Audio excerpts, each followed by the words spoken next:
Last year, I posted a video about a trip I took to North Korea in 2016.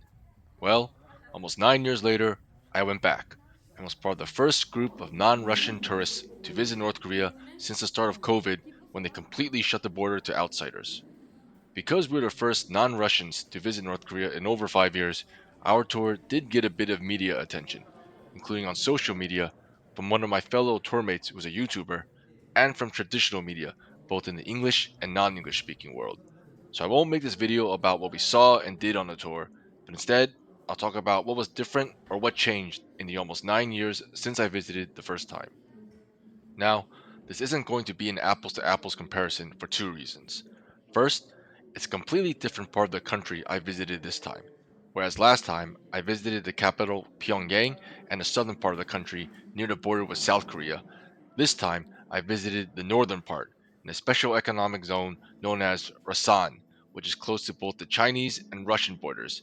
And it's a special economic zone because it has the only ice free port in Northeast Asia, so it gets used by both China and Russia for shipping in the winter. As of when I'm recording this video in March 2025, Pyongyang is still not open to non Russian tourists. And actually, even Rasan just got closed down again a couple weeks after I went. So I was lucky I was able to go when I had the chance, even though it was bitterly cold. And that's the second thing that was different. Where last time I went in June when it was nice and warm, this time I went in February, which was freezing cold. We were there for 5 days, and I don't think it went above -5 degrees Celsius the whole time. Basically, it was a high of -5 degrees and a low of -15 degrees. And that really impacts the type of activities you're able to do and how enjoyable it is being outdoors. Rather than fly into Pyongyang like I did last time, this time we drove in from a city called Yanji in northern China, departing from our hotel at the crack of dawn to make sure we would be the first to cross the border once it opened at 8 a.m.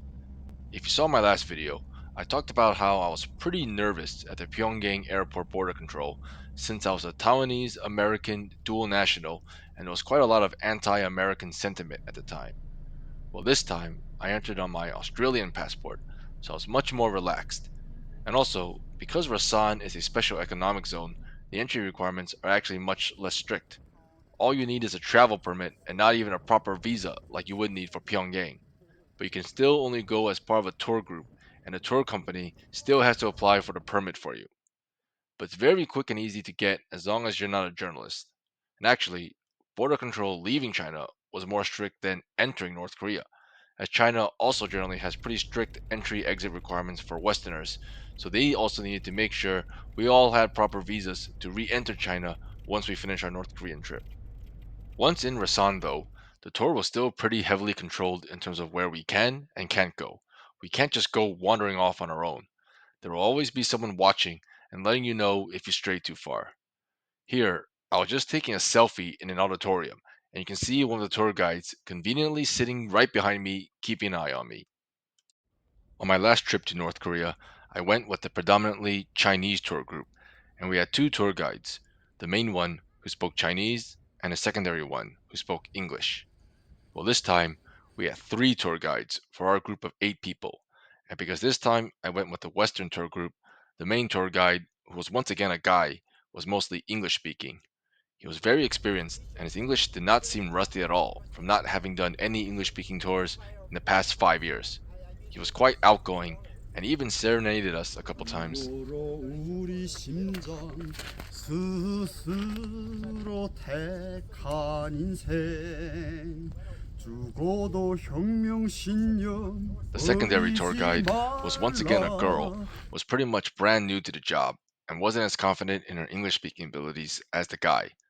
She could also speak Chinese and Russian, and actually spoke English with a Russian accent. Most of her previous tour groups were Russians, and we were her first English speaking tour group. And the third tour guide was an older guy who said he used to be a driver but wanted to transition to become a tour guide, and mostly just wanted to practice English with us. Now, to be honest, three tour guides for our group of 8 seemed like overkill. And considering this third guy didn't even speak English very well, I wonder if that was just a cover for whatever his real role was. Maybe some government official or minder or something. Who knows? And not only did we have three guides for our group of 8, we also had a photographer with us the whole time.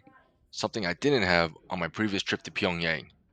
This photographer basically took photos and videos of all our tour activities, which were then put together into a nice little video montage that he sold to us on a USB stick at the end of our tour for 200 Chinese yuan. If you're interested, I'll post a link to the video in the description. Now, because this was my second time in North Korea, I was much more relaxed than the first time and much less afraid to talk to the tour guides about potentially sensitive topics. But I think I came out a bit too strong and maybe made the guides feel a bit suspicious or at least uncomfortable. For example, right after entering North Korea and meeting our tour guides, and the first thing I asked the female tour guide was what she was doing the last 5 years when there weren't any tour groups, and she seemed like she didn't know how to answer, saying her English wasn't good. But then I caught her off guard by speaking to her in Chinese, which she was much more fluent in, but she still didn't feel comfortable answering. One thing I noticed is that the female tourist staff we encountered were all generally physically attractive, but had man hands, and not dainty little lady hands you might expect someone with a slim figure to have. So it's quite possible a lot of them get sent to do farm work or other types of manual labor.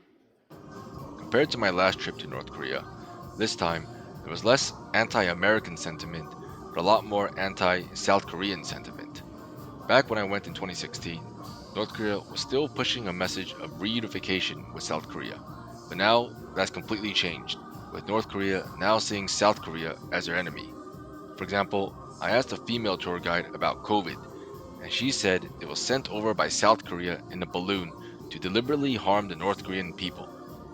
And there were a couple other awkward South Korea related moments I had with her. One was when I was asking her about Kim Jong un, and when she struggled to answer in English, I offered to use the interpreter app on my Samsung Galaxy phone. But when she tried using it, she kept freaking out because the way she referred to Kim Jong un wasn't being translated correctly by the app. Because Samsung is from South Korea, where they probably refer to Kim Jong un in a different way without all the honorifics the North Korean would use. I also mentioned to her that my brother is married to a South Korean, and I was a bit worried she would have a similar reaction to the last tour guide on my last trip after I told her I lived in the US. Where I mentioned in my last video, her attitude towards me did a complete 180, going from being super friendly to super distant. But fortunately, that didn't happen this time, and this tour guide didn't seem to care. I did ask her if it was okay for me to show her a picture of me and my brother's family in South Korea, but she just straight up told me she didn't care.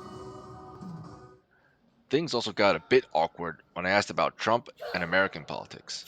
Again, the female tour guide did not seem comfortable with all my questions and then started questioning me, like asking, "What's your name and nationality again? What's your job again?"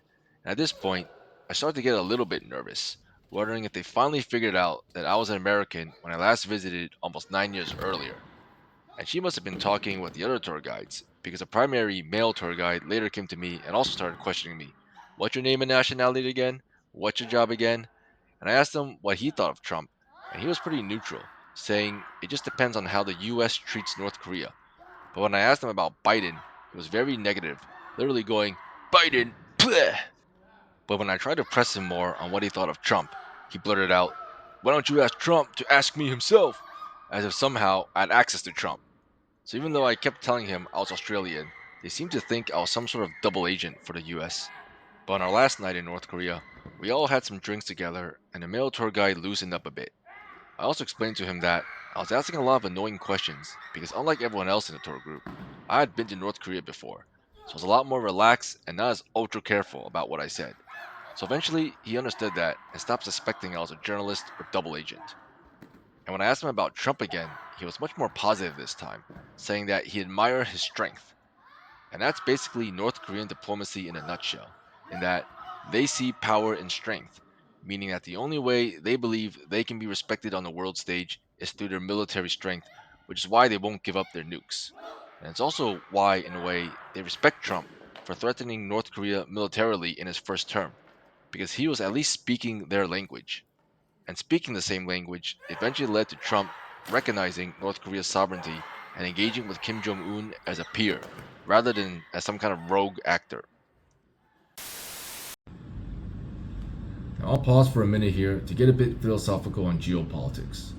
Generally in the West, we've been conditioned to see authoritarian, communist countries like Russia and North Korea as bad, with no room for nuance. And I'm not saying they're not bad, but it's also not as simple as us good, them bad. Now, you may have heard the saying, hurt people, meaning that oftentimes people who cause harm to others are those who have been hurt themselves, and they're not inherently bad or evil people, but the harm they cause is an unintended byproduct of their trauma. So, the classic example is the school bully who causes trouble at school, but not because he or she is inherently bad or evil, but as a way to cope with emotional pain, probably from being mistreated or abused at home. Because generally, people who feel emotionally supported and validated do not act out in antisocial ways. So, this whole concept of hurt people applies not just at the individual level, but the country level as well. Basically, all that a lot of these autocratic regimes want is to be recognized and respected by the West, basically, to be emotionally validated. Because the West has essentially portrayed democracy as good and communism as bad, countries like Russia and North Korea constantly feel disrespected and looked down upon, so they start acting out, just like the school bully. But instead of wedgies and stealing your lunch money, they threaten and invade entire countries. So even though it's playing out on the country level, it's essentially the same dynamic. So hurt countries hurt countries.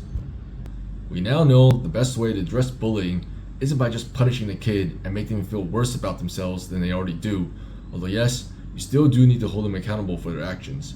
But what's most effective is getting to the root emotional issues that's driving their behavior and try to understand and resolve what's causing their emotional pain. And if you want to address the root issue of emotional trauma, you need to show the bully love and compassion, not scorn and contempt. And it's only by successfully resolving those root emotional issues that you can truly fix those surface level behaviors. Otherwise, like a weed that still has roots, the issues will just keep coming back. So in North Korea's case, Kim Jong-un's antics are really just a cry for love and attention, just like the school bully. So rather than being constantly ostracized and told he's a crazed despot, what he really needs is a big hug.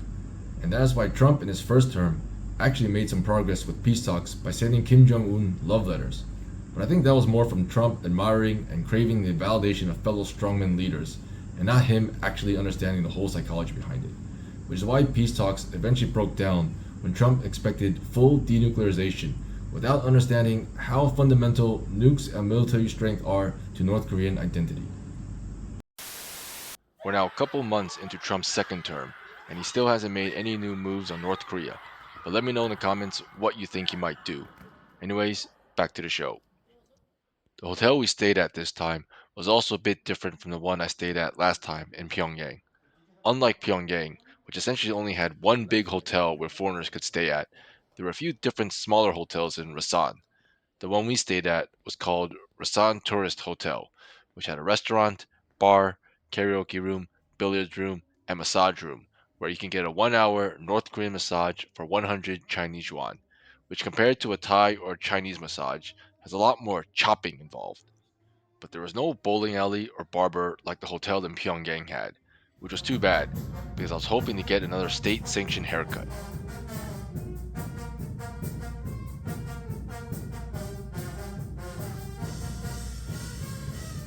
There were also no heating or air conditioning units in the rooms, but there were heated floorboards and they provided electric blankets. The heated floorboards actually kept the room surprisingly warm, and I didn't even need to use the electric blankets at night, despite the bone chilling temperatures outside. The TV channel selection was not great. I remember last time in Pyongyang, we at least got CNN in our hotel room TV, but this time in Rasan, we only got three ultra grainy channels from China's state run TV network, probably because most of the people staying at the hotel were Chinese businessmen. In the hotel lobby, though, there was a giant flat screen TV broadcasting North Korean state media, which was showing all these natural disasters happening in countries all around the world. Something tells me they wouldn't be broadcasting similar natural disasters in North Korea. 80% of total territory of Bolivia is flooded seriously.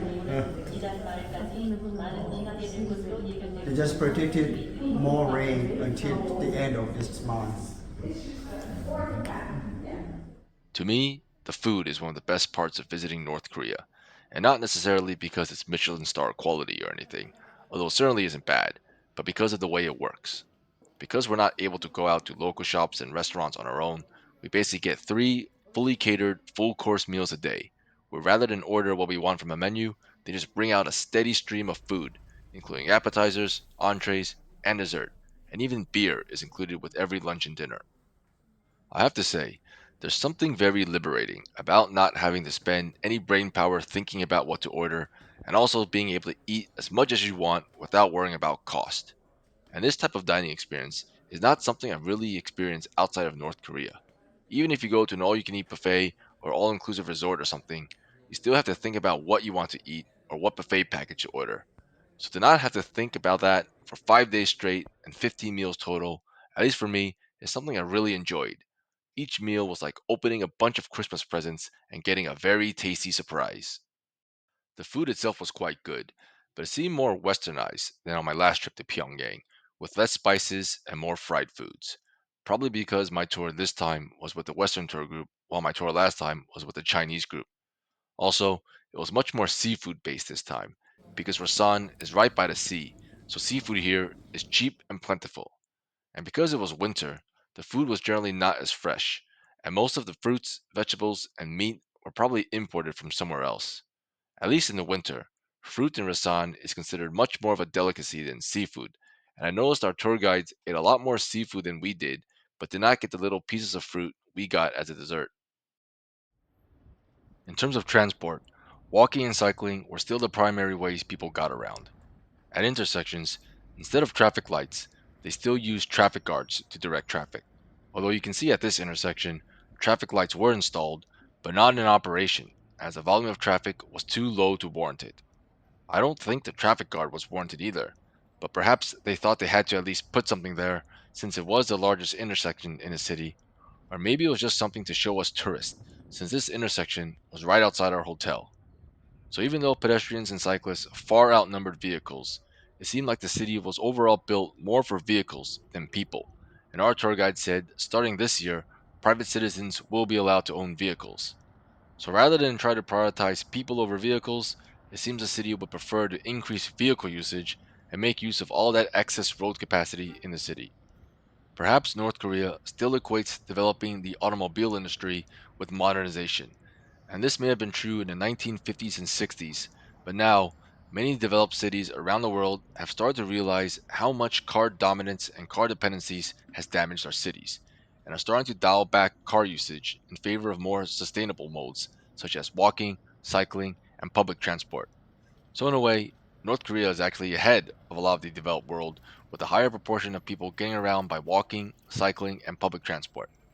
But I hope they recognize that true transport modernization is to develop the infrastructure and improve the experience of walking, cycling, and public transport, and not that of driving.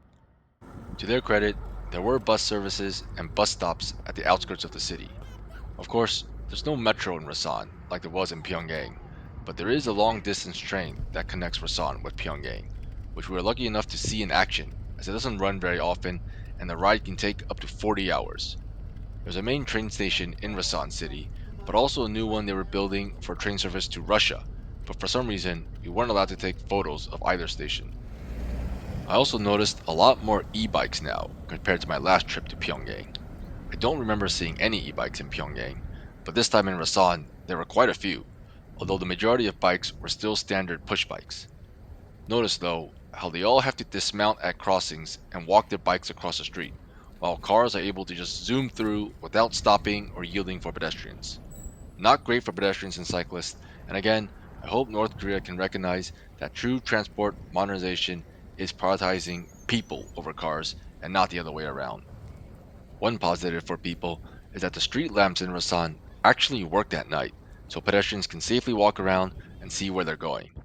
I mentioned in my last video that Pyongyang didn't really have any street lights, so locals would carry around flashlights with them and turn them on once it started to get dark. I didn't see any of that this time in Rasan. And finally, at the end of our trip, it was time to take the bus back to Yanji, China.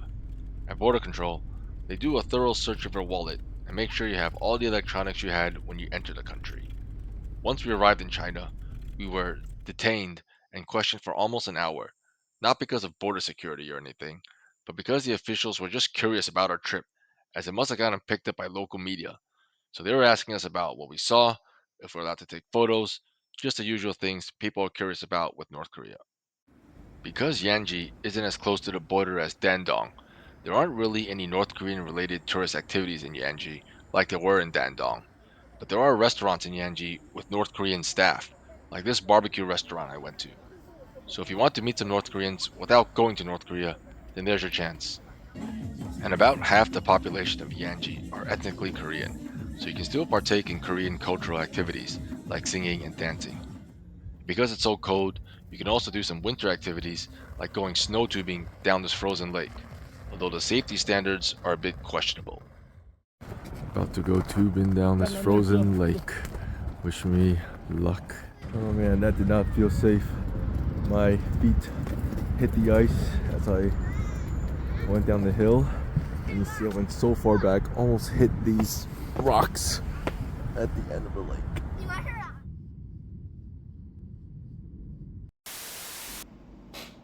I'll make one more philosophical point.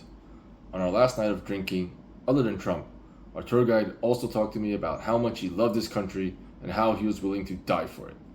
Now, of course, you can say, yeah, he has to say that, or he's brainwashed, or whatever. But I could really feel the emotion and passion behind his voice, almost to the point that he was physically smacking me to emphasize his point. And that got me thinking about our attitude towards life in the West, where even though we obviously have much more freedom here than in North Korea, a lot of young people have difficulty channeling that freedom into something meaningful or productive to society. And we now have this massive crisis of purpose, with so many young people feeling lost and not knowing what to do with their lives. So the chat with the tour guide made me realize that freedom is only worth having if you're willing to give it up for a purpose bigger than yourself. Now, I don't mean that in a cosmic or religious sense, but in a human relational sense, whether that relationship is with your family, a community you're a part of, or your country. For example, when you're young and single, it might sound great to have the freedom to see and bonk whoever you want, but it's not until you have a kid where, if you're being a responsible parent, then caring for a kid and raising a family with your partner probably feels like the most rewarding and fulfilling thing you've ever done with your life. But to get to that point requires you to give up the freedom of being single and unattached. So while in the West, we have an abundance of freedom but lack of purpose, in North Korea it's the opposite, where people lack freedom but have an abundance of purpose. There's no crisis of purpose in North Korea, and for the most part, they're all fully committed to serving their country. Now obviously, they don't have much say in that matter, and you can say it's all brainwashing or propaganda or whatever, but I have to say, coming from a society that's full of aimless, overly individualistic young adults, there was something admirable about how much passion and dedication a lot of North Koreans had for their country, and something inspiring about seeing an entire country of people band together towards a common cause, even if it is a cause you don't agree with.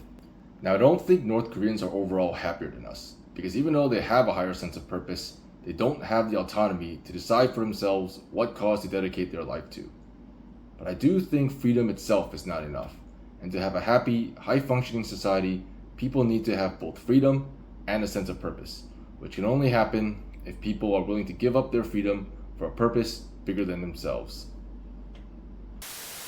Before I get too deep, I might end the video here, although there's a lot more I can say. So if you'd like to hear more or have any questions, let me know in the comments and I'll do my best to respond. Anyways, no matter what you think of the North Korean regime, it is the people that matter. And connecting with and exchanging views and perspectives with local people was definitely one of the highlights of my trip, and I hope I was able to at least share some of that with you. Thanks for watching, see you next time.